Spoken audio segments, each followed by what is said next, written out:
Hey, everybody. Today we're going to talk about how we stay sane living in an RV together. Couples edition. This is a good topic, man. Yeah. Something I don't really see talked about too much, but man, it is real life. Yeah. I think people don't talk about it because, we're known for talking about the good, bad, ugly, silly, embarrassing. We don't have a problem sharing it. So we're just going to lay it all out there so that you're in the know, or you can share and tell us your stories too. So, but I think this is going to be good. I think this is a good topic. If you don't know us, we've been full-time for 3.5 years in our RV. Yeah. So yeah, it's an adjustment to doing that. And we've been married for 30 some odd years. He doesn't know. He just says 30 some odd. Do you know? Yeah, it's 33. Is it? I think so. Hold on. Is it 33 or 34? Because we were married. Let's see. Hold on. Yeah, okay. No, we're not going to sit here and do the math. It's 30 some odd. That's what it is.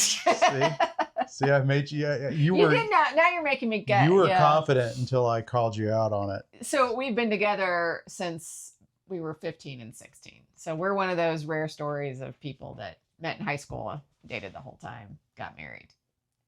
And we're still together. Yeah. So we, and again, in case you don't know us, we have 2 grown kids. We have one who is on his own, doing life, has a career and all that off the payroll. Woo! Yeah. And then we also have a daughter who's now a senior in college, and hopefully will soon be off the payroll, but we're not. Yeah, really not quite sure yet. Banking on that. Oh, Sophia, we love you in case you're watching it. She's not watching. She never watch. Our kids never watch or listen to anything that we do.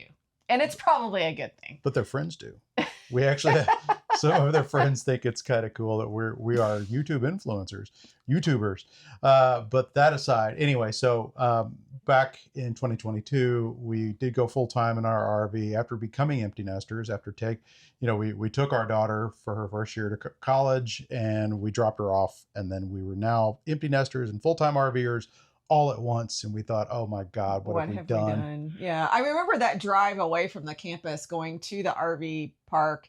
And it really was that realization of, wow, we're really doing this. Yeah, it was about a 20-minute drive back. And I know I was teary eyed, but I couldn't remember if my tears were from dropping my daughter off at college or the fact that now I was going to have to live in an RV full time with her. No, I'm just kidding. No home base. Yeah, it was game on at that point. So, so I think the first thing we should talk about is that shock of being together in a small space all the time and how that's an adjustment period to get used to that.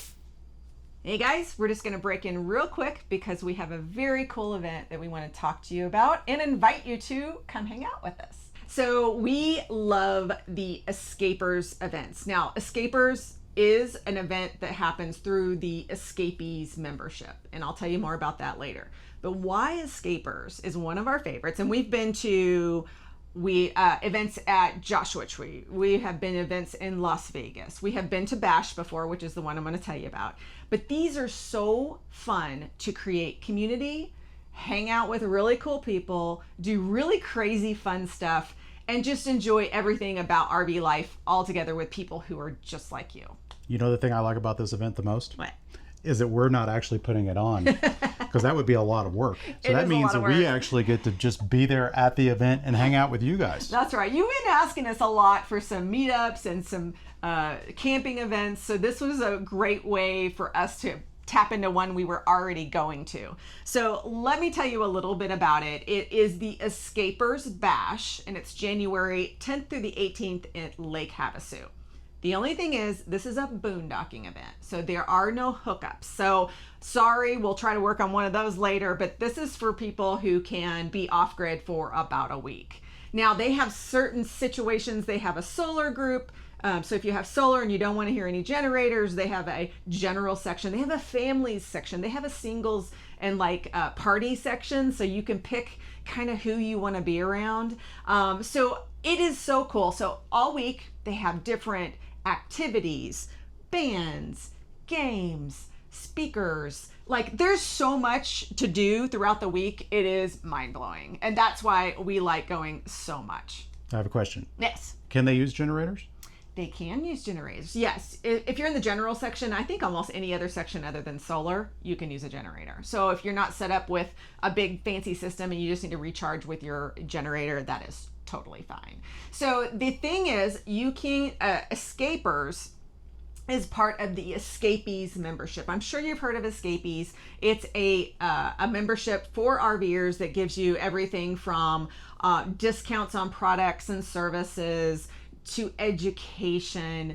They have all kinds of events for all kinds of people. And we actually have used it for our domicile and our mailing service as full-timers. So you will have to join the Xscapers, the Xscapers group, and it's like $49 or something like that. That gives you the access to go to the events. There is a fee for the event, and it really depends on the length of your rig.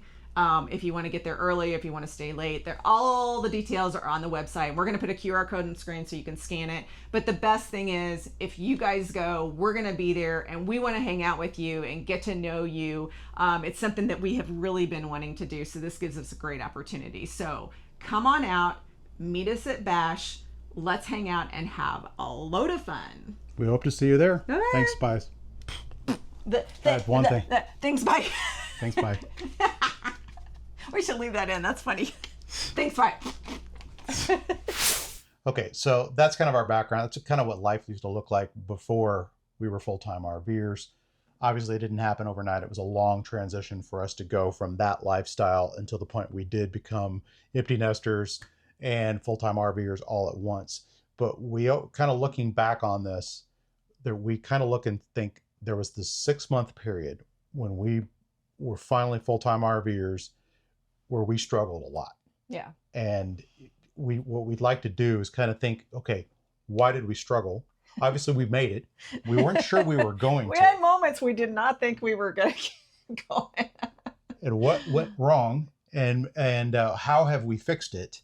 And so maybe you can avoid at least some of the mistakes that we made. Yeah, and we don't have everything figured out. I just think we've learned a few things about each other, about how the whole RV thing needs to work to be able to sort through those situations when they happen. I think maybe that was it. Back when we first started, we were so just focused on the actual RVing. Mm-hmm. We just didn't anticipate how it would affect us mentally, emotionally. And so when that extra stress got added in, it was just like, oh, whoa, what's this? I didn't see it coming. I really didn't. Yeah, I mean, because think about it. And we're no different from any other full-time RVer in the fact that you completely turn your life upside down. All that playing gigs every weekend, doing swim meets every weekend, all that, your life, your friends, maybe your family, if you have family close by. I mean, her mom did live close by to us and all that's gone. And so there's the social switch that's a major thing. And now you're venturing off around the country seeing cool stuff but not knowing anybody other than the person that you're with. Yeah. And then there's also the aspect of now if you have camped before, which we hadn't, but if you're even a weekend warrior dealing with small travel trailers or whatever, and then you get your big RV and you go to become a full-timer, at least you have that experience. We didn't have that. Yeah. And so I was learning how to drive it, tow it, back it up, which is very stressful. Still kind of stresses me a little bit. And then Darlene, we didn't learn. We've talked about this a lot on our channel, but it was hard. Is that how would she know? She has extreme travel day anxiety. Yeah. Yeah. And it's that's one of those things I feel like it kind of set in. And again, we've talked about this before. We had a little mishap going up into the mountainous areas in West Virginia, I believe. Yep. And that's when the realization of what could go wrong kind of became reality. I think you worry about everything that's going to go wrong before you start. I mean, we have the Going Full-Time course community that we have where we mentor and teach people how to transition from regular life in a house to full-time in an RV. And that thinking about all the things that can go wrong will just kind of eat you up. And I believe in the very beginning, that worry was the worst part for me. What could happen, So I think if it makes you feel any better, it does get better the more you experience things. So that does get better. Has it gone away? No. No, it hasn't. Yeah. And I mean, I think we also, we left Florida, if you talk about we think about this like our first big journey. We left Florida and we, of course, went up to Georgia, and you go up into those Blue Ridge Mountains. They're mountains. Yeah.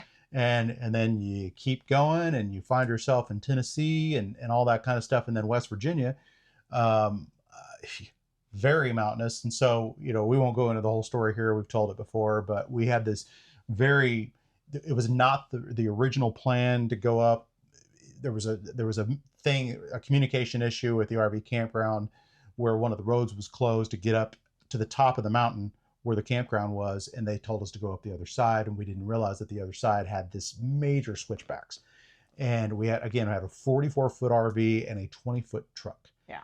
And I hadn't driven on switchbacks yet. And it also just happened to occur right around closing time.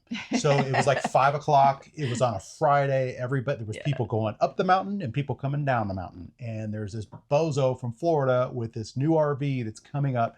And we almost fell off the side of the road, essentially on the inside of the road. We weren't going to go toppling down the mountain or anything, but it was very scary. It was very stressful. And thank God these Good Samaritans came out and they helped us get out. Looking back at what they did and helped me get out of it, I was like, yeah, that's what they did. It made total sense. Yeah. But at the time we were super stressed. And we were super newbies. And so we didn't have the experience. I think now, having gone through some situations, now we kind of understand the rig more, our ability more, our truck more. So like I said, over time, you start to understand what you're capable of and think through how to get yourself out of those. But back then, we were so new, we knew nothing. Yeah. And that may be if there's a tip you could take away from that. I hadn't really thought about it that much, but if you're a new RVer, maybe avoid the mountains at first. At first. Get some flat roads, some hills under your belt. Yeah. It might be a better way to do it. Yeah. Maybe don't head to the Ozarks first thing. Which is kind of what we did. Yeah, but those are those things you don't know what you don't know. So now you know. Now you know.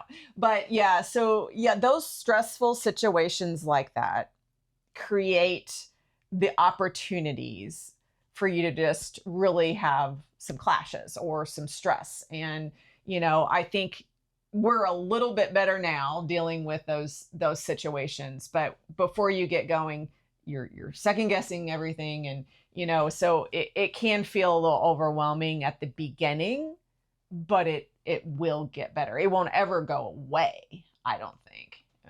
Yeah. I mean, you're going to find yourself in scary situations or things that you haven't really dealt with yet. That's just part of it. I mean, it's, weather. Yeah. We've been in two tornadoes, actually three. We've been in two happened in one day, and they happened in the same area.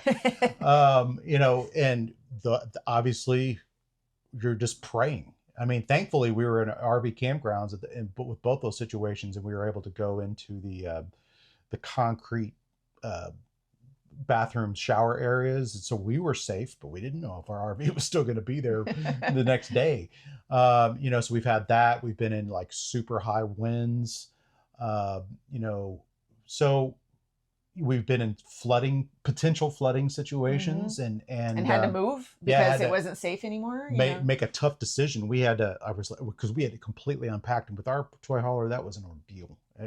We did not want to pack everything back up, but we made the decision to do it, and I don't regret it, because I was looking at the weather and saw that a potential flood could come, and it was one of our first boondocking experiences, and it would have flooded the whole area with mud. And God knows if we would have been able to get out.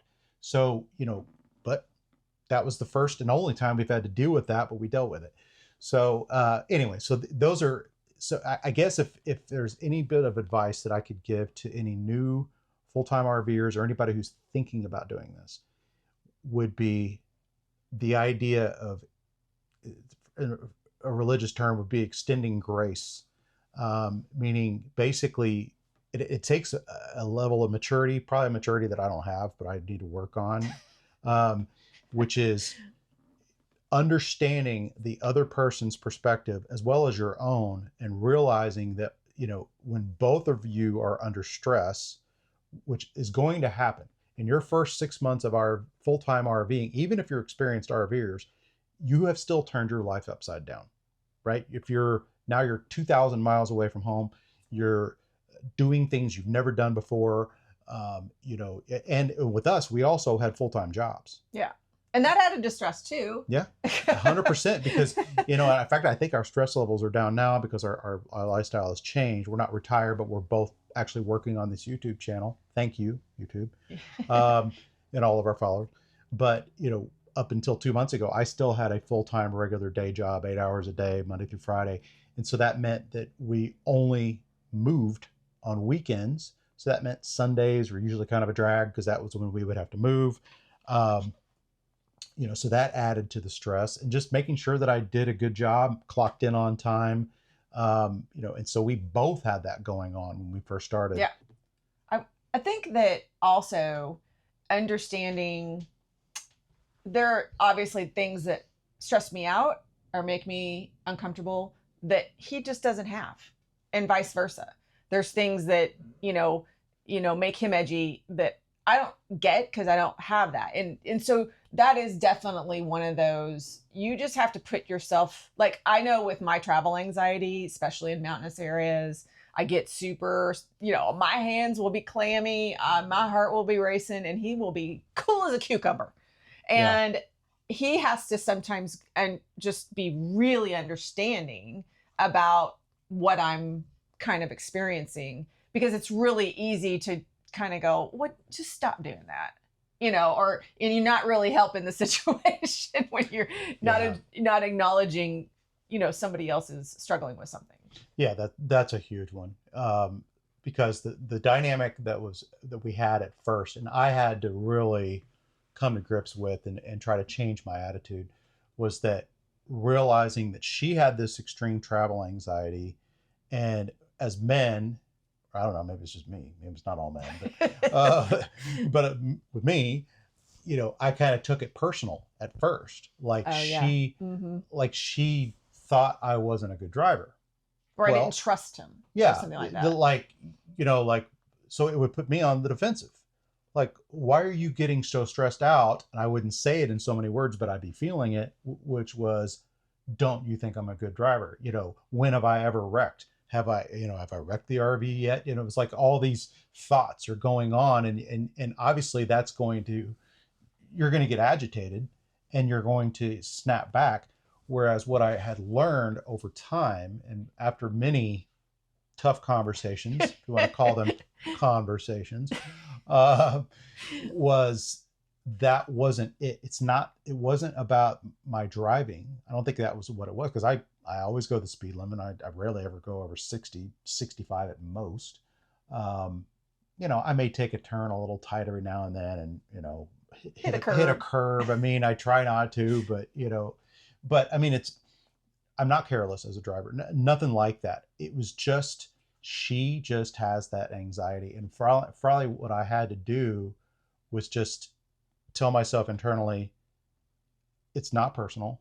She's not criticizing your driving. She is dealing with, it's almost like her own personal demon.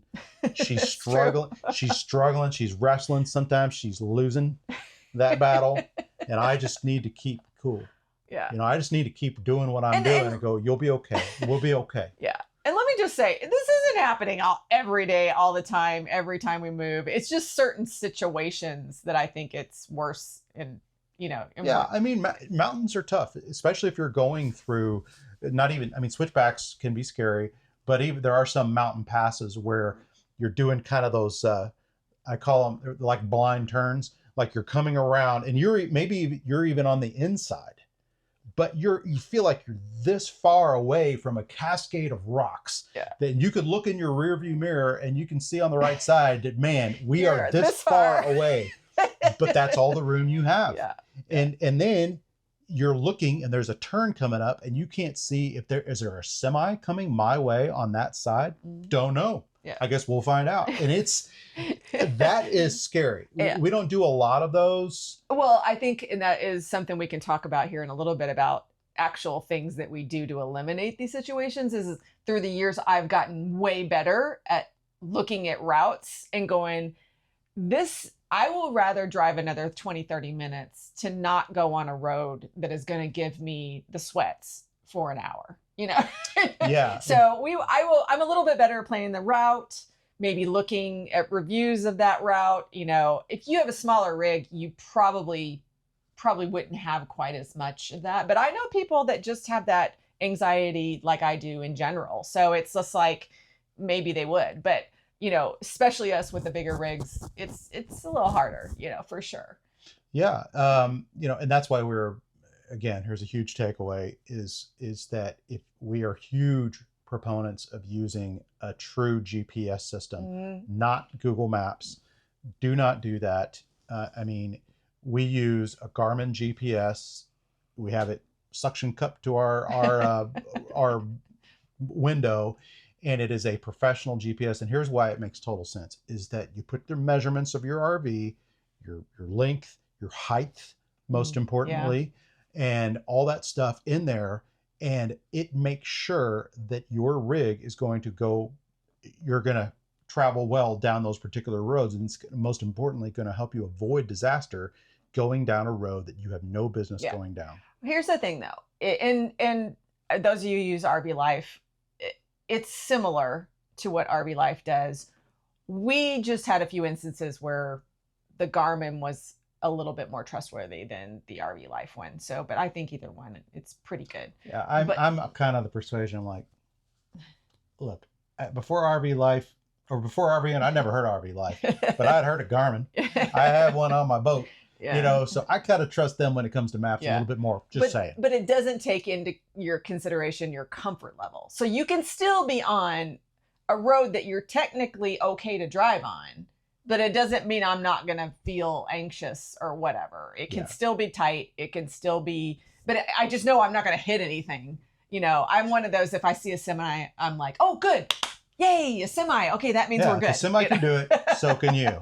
That's actually a good sign. Yeah, it is a good sign. But those are like little things that I think contributed to a lot of that I would say it still contributes somewhat, but that first 6 months, you just don't know what you just don't know. And that was getting on the wrong routes, just not doing the research quite well enough. That was all just happening a lot at the beginning. But again, you're gonna learn as you go. So it's just gonna get better. So I really encourage you, if you're new and you're going through it now, to hang in there. You're gonna be fine. And if you're anticipating it and you're all worried about it, again, do your research, you're gonna be fine. I always tell people this: if we figured it out, not knowing anything, you're gonna be just fine. You're gonna work through it. Okay, so let's just talk about life not traveling. Yeah. Living together in this RV as we do. It's our life. It's what we've done for 3.5 years. And now that we have the full-time YouTube channel, it looks like it's going to be for the next 10. Because this is what we do for a living. Yeah. So I think the thing about the living together, it's just learning, you're just going to feel like you're on top of each other all the time, especially when we're making food. I'll just give the example of making lunch. We take turns because it just creates an issue if we're both trying to get in and out of the fridge and use the counter and, make our lunch. And so and Barry makes these salads. Can I just tell you about these salads? I'm so masterful at making salads. My salads are delicious. They take a half an hour. I swear to you. Hey.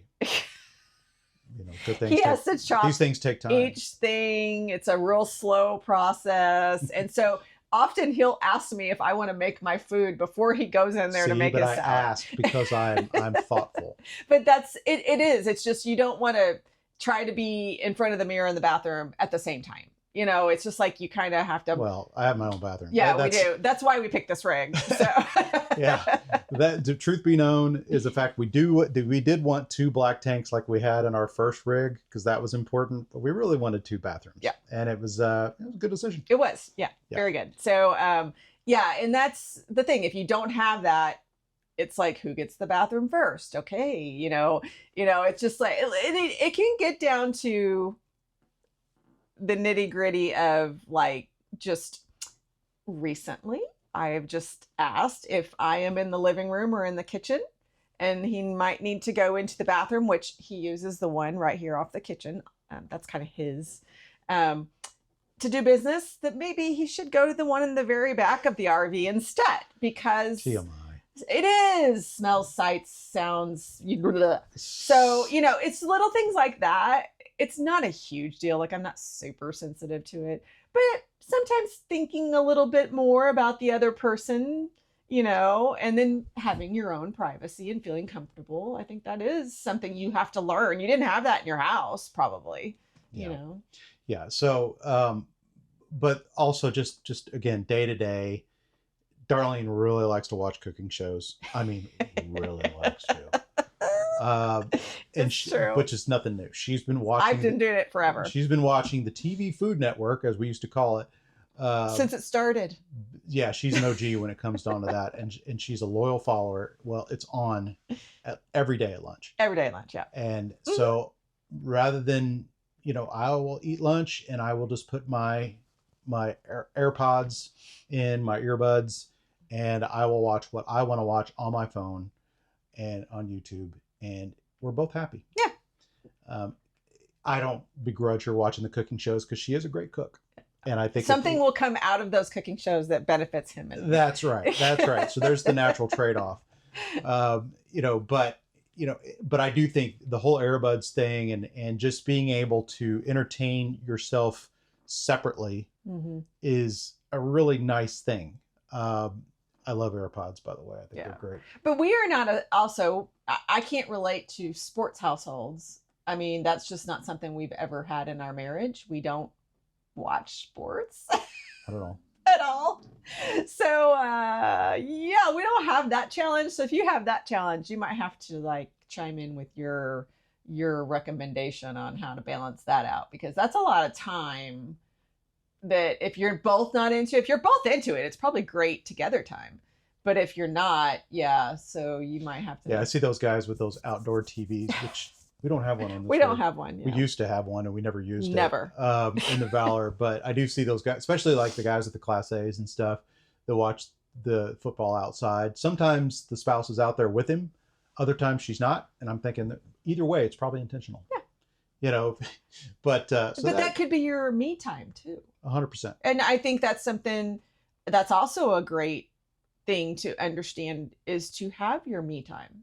Yeah. That's, joking aside, I mean, the me time thing, especially when you're a full-time RVer, is extremely important, because break it down to the ridiculous. You had me time when you lived in the sticks and bricks, didn't you?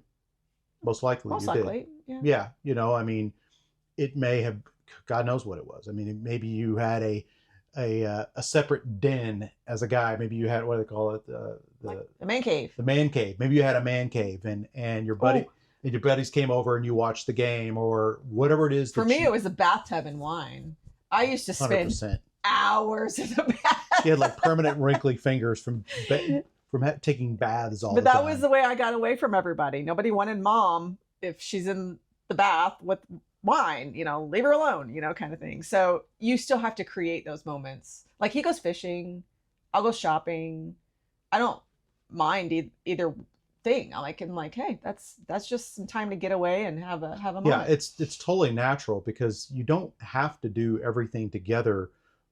In fact, you shouldn't. You should. That would be my advice, is just purposely, like, if you're going to go, like, I do like to go shopping by myself, even if it's just errands, even if I'm just running to the hardware store, which I do a lot, and then going to Tractor Supply, doing that kind of stuff.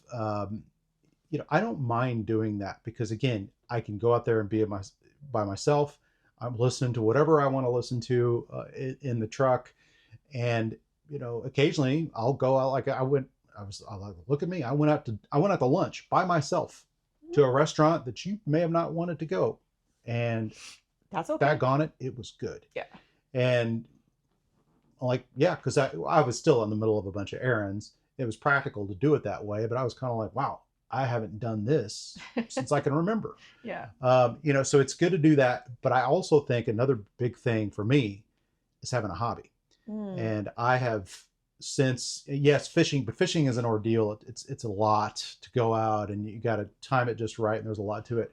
Whereas pretty much every day, sometimes twice a day now, I play guitar, and I've been learning to play acoustic guitar, some electric as well. And yes, I am gearing up to where I can play and sing, in a public places and maybe get paid to do it. But even still, I'm learning because I was a professional bass player for many years. I did not play guitar, but now I've decided to pick it up, and I'm enjoying learning the instrument. I'm enjoying picking up, learning some fairly challenging material now, just because it's a challenge. And I'm like, oh, this is cool. That's what a hobby should do, right? And so I really think that that's critically important when you're an RVer. But it is true. I mean, for me, cooking and watching cooking shows actually is my hobby. Like I really enjoy that. But for a lot of people, it's going and taking a walk, especially when we're boondocking in really beautiful places. When we were in Colorado, I did it a couple times a day, and that was just a wonderful getaway. But having your own thing to do, it does alleviate a lot of that. It just gives you some time it's just you're not always on with each other all the time. Yeah, I mean, you're going to be going out and doing stuff together a all lot the time. Yeah. And so it's totally okay for you to do things on your own, and it's healthy to do that. But there are some things that we do. I think we own different things too, going back to things that save our sanity being in these kind of spaces, right? I think naturally people take on certain tasks and they kind of own those tasks. And so we do a little bit of that, although we'll cross over here and there. But. Yeah, I mean, let's face it, RVs require a lot of repairs, even new ones, or upgrades. Which now that my time is my own. It used to be a lot of stress whenever I was working full time, because then I'd be like, hey, so I got to spend my weekend that I have off fixing something or installing something. Well, now I don't have that excuse anymore. So, and it makes for good content. So I can, do those. So bottom line is, yes, I'm the guy that typically is going to do the repairs if I can do them. I'm also the guy that's going to be doing the installation on stuff, and I'm totally fine with that. Not a lot of fun sometimes, but I just do that, and we understand that division of labor. Now, when it comes to moving days, we did this the whole time. Darlene is essentially charge of indoors. I'm sort of in charge of outdoors, sort of. Yeah. And then, obviously hitching up the truck and whatnot. Yeah. And that goes down to things you can do to reduce the stress on a move day. Move days can be stressful. It's just, let's face it, that's probably everyone's like, okay. Especially now with our new rig, it's so much easier. Like, I can't even begin to explain how much easier it is, but it is. We have less stuff that requires, like, we don't have to pack up the whole back of the toy hauler anymore. So I think we've gotten better at, hey, what can we do the day before, the night before, so it's not so stressful tomorrow, especially if you have a long drive day. Yeah, and that's, again, something about learning things about each other. What I've learned about Darlene, and it took a while because I'm kind of dense, and I really didn't want to learn this particular thing because I'm a little more naturally lazy, I think, is that she is really big on being prepared ahead of time. And getting out, like, if I decide I want to leave at 9, I want to leave at 9. Yeah, so even if I had a really long day at work, and Friday night is not the time that I want to pack up the RV, because I just want to drink a beer, eat some pizza, watch some TV, and pass out around 10 o'clock. She is stressing out because she wants us to be ready to leave the next morning at 9 o'clock. And I'm thinking, 9 o'clock? Well, hell, I can wake up at 6 a.m. get all that stuff done, still have my pizza and beer the night before, no big deal. And that's not usually how it happens. Even if I could make it happen, it still makes her unhappy. Yeah. And there's a lot of things that can delay you last minute. And we have had it happen so many times. We thought we'd be out of there in an hour.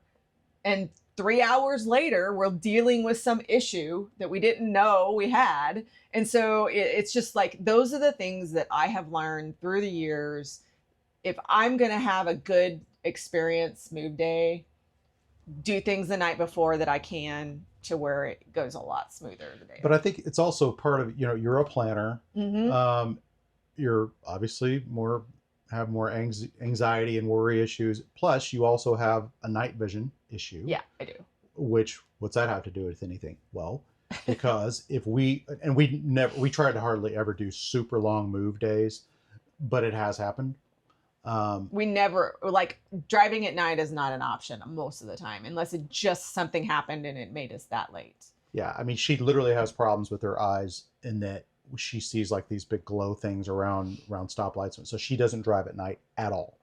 And so the last thing that she wants to have happen is even be a passenger in the truck when I'm driving with the RV attached at night. Yeah, because it is so scary to me because I can't.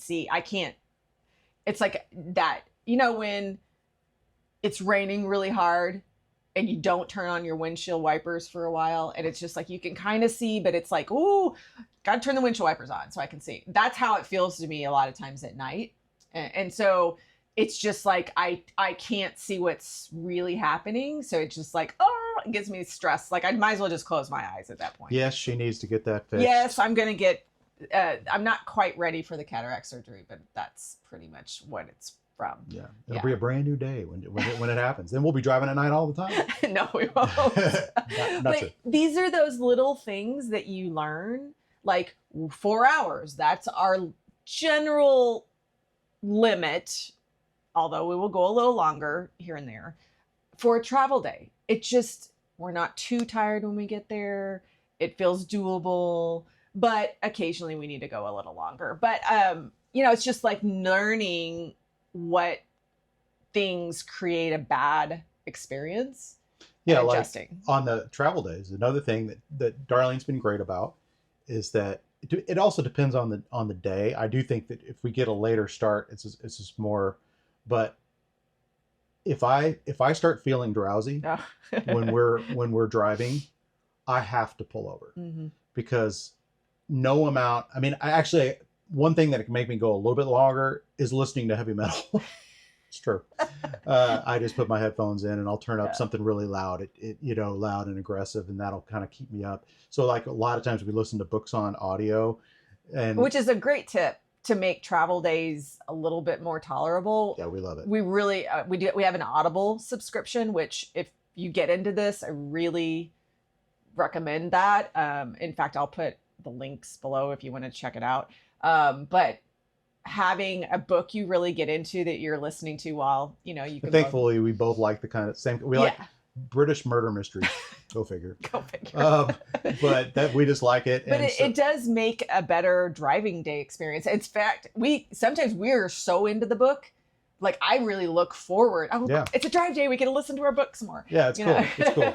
But I can only do it for so long, and then I start getting drowsy, and I won't recover. But the point is that I will. That's what's great about RVing. We can pull over to a rest area or at worst a truck stop, and I can literally take a power nap on my own bed, and it's awesome. Yeah. And so what I'll typically do is I'll lie down for 20, 30 minutes, and I will crash just like that. And I've always done that. I'm blessed in that way. She will stay in the truck with Hugo because she doesn't need to nap. She'll just surf her phone or do whatever. And then I'll get up, we'll make some fresh coffee, and I'll be back on the road and I'll be good as new. But I appreciate the fact that she doesn't give me a hard time about that, because she just knows that's the way that my brain literally functions, is that I've told her, I said, it's dangerous for me to continue to keep trying to drive if I get drowsy, because it doesn't matter how much metal I listen to or if I drink some more coffee, I can't recover. But if I could just take 30 minutes and lie down, But he does that when we're not driving too. It's part of how it's he's a learned wired. habit, but it's also now if I take off earlier in the morning, I think I can go longer. Mm-hmm. But if it gets like at that 2 o'clock in the afternoon, forget that it. 2 to 3, that is forget it. Yeah, it is a hard thing to come back from. So, but those again are little things, you know, like he generally owns most of the sewer outdoor stuff. You know, it's nice to kind of have your lane and then own those things. But it's also good to be able to do the other thing. True. On that note, actually, it's kind of best to stay in your lane, and here's why. Because if somebody doesn't have responsibility for something, it might not get done. Yeah. And I thought you did it. Oh, you did it. Oh. Yeah. I mean, it makes total sense. And like I've went out every night. Like I have this thing where I sit in the truck, and she does her stuff around the outside as she's messing with the levels, and she'll go and get the blocks or the chocks out from under the wheels and all that.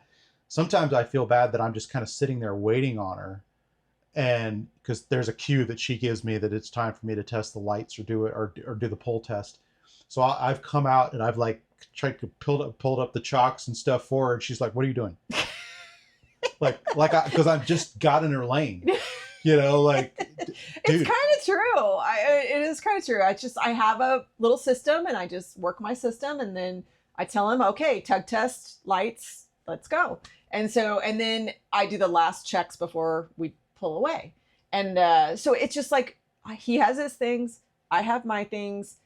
Again, it's good to know how to do, like, I know a lot of ladies that literally have never touched the sewer connections at all. You know, suck it up, Buttercup. Yeah, you really should know how to do it in case the other person is like, say, sick, or you know, you need to go out and adjust something. I mean, he's gone on business trips and been gone. I'm the one that's going to do it, you know, kind of thing. Again, and that actually brings me to something that I haven't talked a lot about it because it's going to be our New Year's kind of thing.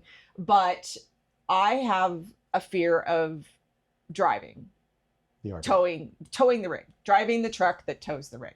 I love the truck. Like, don't get me wrong. I love driving the dually. I love freaking people out when I like drive into the Tractor Supply to get the dog food and pull up in my dually, and everybody. No joke. I get looks like because I'm a small person coming out of a big dually. It's just not, I guess, expected. Well, you're easy on the eyes. Oh, that's cute. You're a dime, as one guy said. I was like, what the heck is a dime? I had to look that one up. I'm like, what's a dime? It's vernacular for a 10. Okay, yeah, I don't know about that. Could have just called her a 10.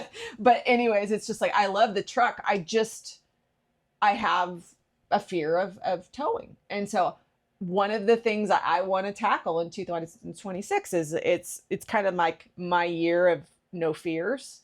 Is like, okay, let's tackle those really hard things. Let's get past those hangups. Because one, I really should know how to tow the RV in case something did happen. I should be able to move it. I should be able to do that. It's probably a smart thing to do.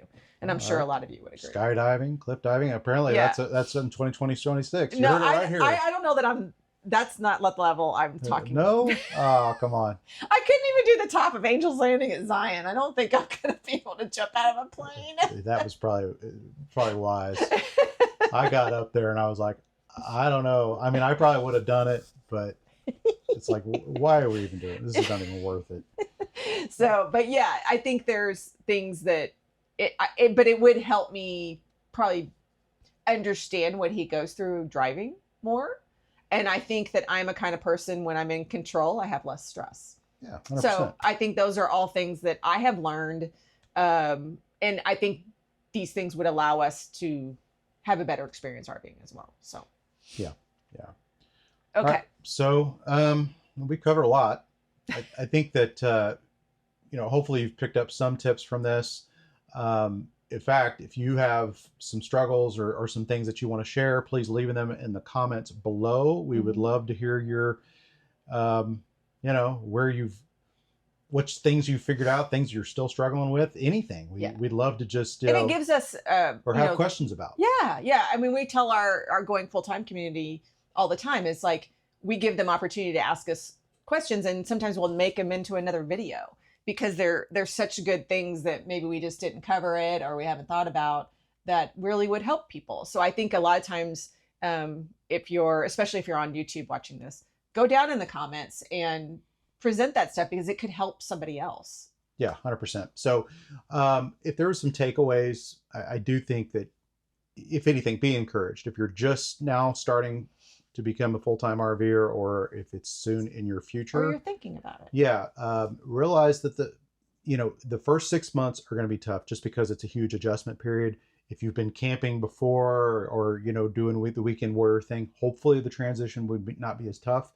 But either way, realize that you and your spouse are both dealing with the personal struggle, just yourself, that this is a complete upside down of my life. Wow, this is challenging. Yeah. And they're dealing with it themselves, and then they're also dealing with you.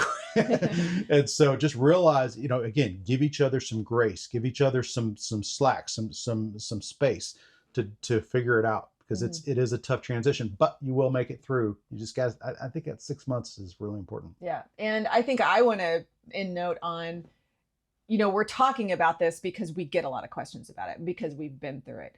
Not everybody experiences this kind of stuff. Some people are just meant to be together 24/7 and they gel, and God love you if that's you. But the reward is really great. I mean, we're talking about kind of a negative, but in the end, it's such a positive. It's such a cool lifestyle to travel around this country and see all the things we never would have had enough vacation time to see. And it's our life. Yeah. And so you get these little hiccups here and there, you get these little moments, but they're just moments. But I think if both people involved are willing to put that little extra work in to making it gel, it is definitely worth it, and it's definitely doable. And we encourage you to feel better about it and know that you're making the right decision. So there you go. All right. Thanks so much for watching. And again, please leave your comments, questions, accusations, whatever, down below. And we will see you in the next video. Bye-bye. Bye-bye.